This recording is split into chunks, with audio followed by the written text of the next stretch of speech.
Bonjour à toutes et à tous et bienvenue sur corsematin.com pour cet essai moteur du mois d'octobre. Nous sommes aujourd'hui aux îles Sanguinaires pour tester ce crossover compact. C'est le Mazda MX-30, il est sorti en 2020 et c'est le tout premier véhicule 100% électrique du constructeur japonais. Ce MX-30 fait 4,40 m de long, donc il est quand même assez long. En ce qui concerne le design extérieur, on a à l'avant des phares à LED très stylisés et globalement on peut dire que la silhouette du véhicule fait dans la sobriété, mais elle possède néanmoins une véritable identité qui le rend reconnaissable sur la route. On a par exemple ces passages de roues carrés qui viennent asseoir le véhicule sur la route. On se dirige vers l'arrière avec ce toit plongeant qui a vraiment un bel effet. À l'arrière, toujours des phares à LED qui ressortent de la voiture.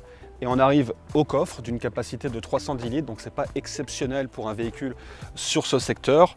Capacité qui pourra monter à peu près 1100 litres une fois que les sièges arrière seront rabattus.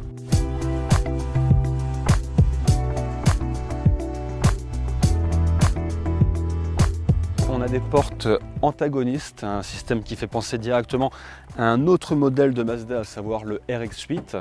Donc le petit problème, c'est que cette porte est assez lourde et puis surtout pour les personnes de grande taille, ça peut être un petit peu compliqué de s'installer à l'arrière. Une fois qu'on sera assis, on va manquer un petit peu de place au niveau des jambes. Et puis surtout, comme vous pouvez le voir, les fenêtres à l'arrière sont assez petites, donc on va manquer de luminosité et de visibilité.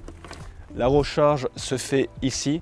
Comptez 36 minutes pour la charger à 80% en utilisant un connecteur CCS, 5 heures en utilisant une wallbox et enfin avec une prise électronique renforcée, il nous faudra 11 heures pour la recharger.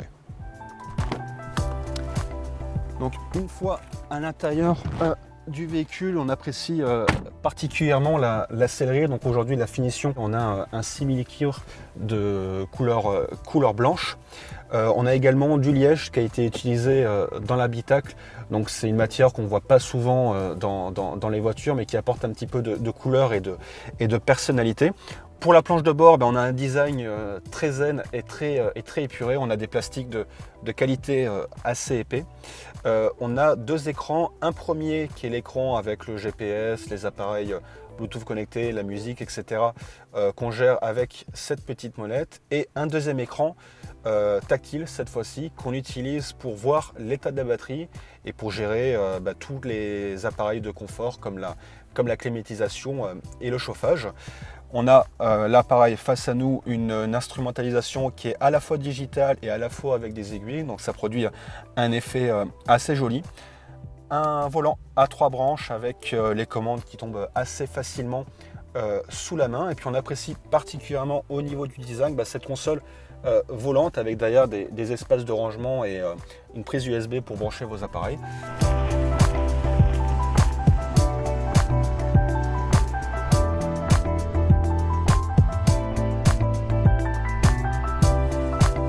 Cette MX-30 affiche une puissance de 140 chevaux, on passe de 0 à 100 km/h en un tout petit peu moins de 10 secondes, en 9,3 secondes selon les données du constructeur. La batterie est de 35,5 kWh, donc c'est moins que les véhicules concurrents sur ce secteur. C'est un choix délibéré de la part de Mazda afin de réduire le poids de la batterie et ainsi donc le prix du véhicule.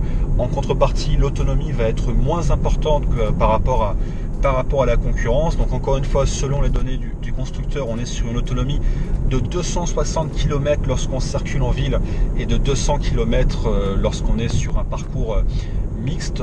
Dans les faits, ces 200 km nous paraissent difficilement atteignables puisque la voiture perd rapidement en énergie dès qu'on accélère un petit peu et qu'on a besoin de reprises. Par contre, pour la ville, les 260 km seront faisables. Le véhicule est totalement silencieux et contrairement à quasiment tous les véhicules électriques du marché, lorsque l'on accélère, elle n'a pas cette poussée un petit peu vive que l'on peut retrouver sur les autres véhicules. Elle accélère très doucement, elle a un comportement très doux sur la route. Elle a aussi une direction assez incisive, comme à chaque fois chez Mazda. Et afin de vraiment pouvoir adopter une éco-conduite optimale, on a des palettes de chaque côté du volant qui permettent de choisir la puissance du frein moteur qui va donc recharger la batterie au fur et à mesure qu'on roule.